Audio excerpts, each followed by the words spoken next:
Nasaie bin Abdurrahman, a member of the Ahmadi religion of peace and light, originally from Malaysia, gained international attention in July 2023 following an LGBTQ+ solidarity protest by 8 members of the faith in Sogo, Kuala Lumpur, which went absolutely viral.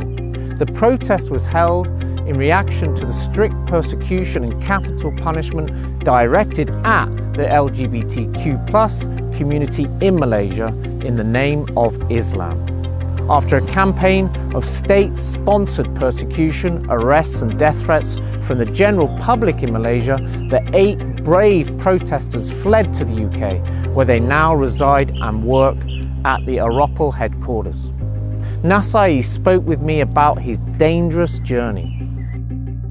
So we finally get a chance to sit down with you, brother Nasaie, and it's been a long road for you. But what was it like before you were actually a believer in the Ahmadi religion of peace and light? Can you tell us about your life before that? So before the protest, like most people in Malaysia, I was working on to build my career. I was a career man myself, and yeah, that's my life was pretty much normal like everyone else. Yeah. So brother Nasaie, how was your experience after the LGBT protest? How were you treated by the authorities?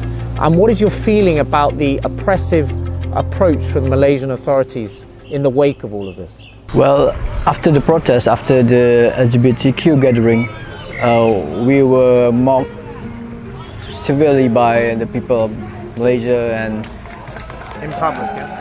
In public, yeah, and we were all over the media outlets, all of them, each and every one of them, and the police afterwards made a statement and say that we're one of the few deviant movements that they are watching, and they were preparing a very they were preparing to persecute us, and they were saying that they're gonna basically be very harsh on us because we are threatening, and they say that we are poisoning kind of the minds of younger generations, and yeah, that's obviously that's not the case at all. And they stated that we need to be punished severely for violating Malaysian laws, for being heretics, you know, in terms of the Sharia and the civil law too. Yeah. So what charges did you receive after the protest directly, and what is the status of the case now?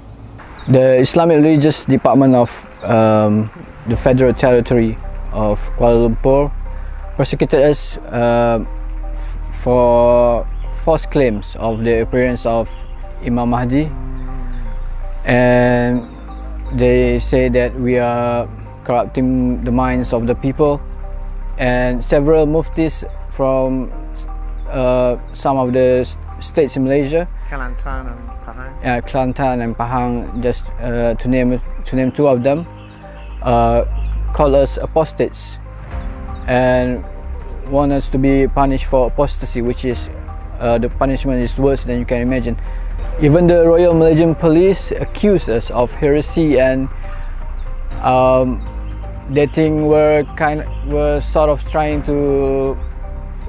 a threat to the security and stability of the nation.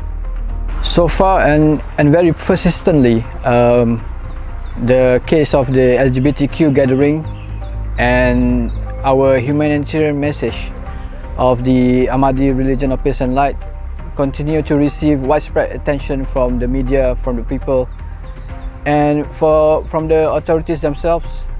What about the censorship with the Malaysian TikTok and that kind of stuff?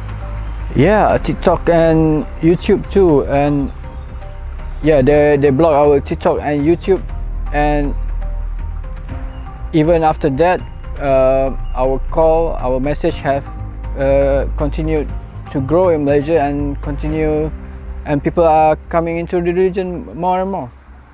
So what is the situation currently for the believers in the Ahmadi religion of peace and light in Malaysia today on the ground? After the call of aeroport spread throughout the entire world and Malaysia itself, the Malaysian government authorities have been threatening to fine and punish every single believer in Malaysia, and we have been some have been imprisoned and some are being put into trial in Malaysia. The believers in the religion, they are not free to practice this faith in Malaysia, and they're not free to practice it without facing severe reprisals. And look, even our book is banned in Malaysia. The goal of the wise. Yeah, the goal of the wise. They think they can ban a book. Yeah. What does that say about the Malaysian government, in essence, fearing the religion? Look, if they are on the truth, then they shouldn't have anything to hide. Brother Nasaie shared the deep peace he now feels, a peace that came from having a long, empty void finally filled, coming from a country where openly practicing his faith was not allowed. His path to the Risers community has been nothing short of transformational. So we asked him, what does it truly mean to move from silent oppression to spiritual belonging? And what does his story reveal about the power of divine truth to free the heart, no matter the borders, no matter the fear? Well, yeah, I guess for everyone, they always feel like there is something that's missing, you know, and they try to fill it with career, family, and so on. But after coming into this community, that thing is fulfilled. That void inside is fulfilled, and perhaps I didn't realize it at first. After a while, and now looking back, I realized I don't have that hole, that void anymore in me, and I'm free to practice my religion. I feel free in the true sense of freedom. And unlike before, when I was in Malaysia, where you practice all these rituals,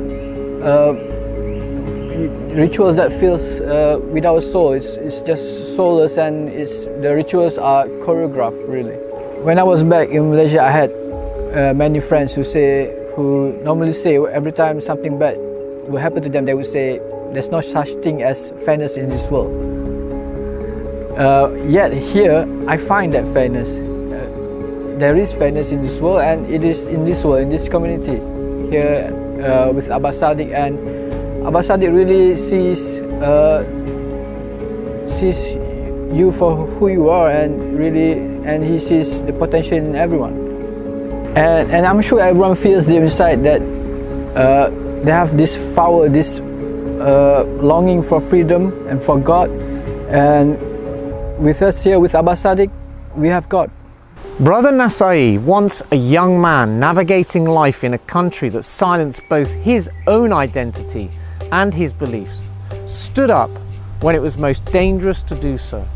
Along with 7 other like-minded people, he risked everything, not for attention, but for the truth, for dignity and for justice. From the streets of Kuala Lumpur to the shores of the United Kingdom, his journey was paved with pain, persecution, and exile. But it's all been paved with purpose. Because in finding the Ahmadi religion of peace and light, Nasaie found not only faith, but freedom. Not only a new homeland, but a divine home. A family of believers who stand with the riser Abdullah Hashim, Abba al-Sadiq, in defiance of oppression and in full submission to God. To leave behind everything you know, to walk away from your language, your culture, your birthplace. It is not easy, but when the cost of staying is the death of your soul, leaving becomes the form of salvation. And now Nasaie stands not as a victim, but as a witness standing tall, a voice for the voiceless in the wilderness, a reminder that even when the entire world turns against you, God can still choose you. So to those listening, let this be your wake-up call. Truth is alive, the Mehdi is here, and those who seek him, no matter how far, no matter how broken, will find him.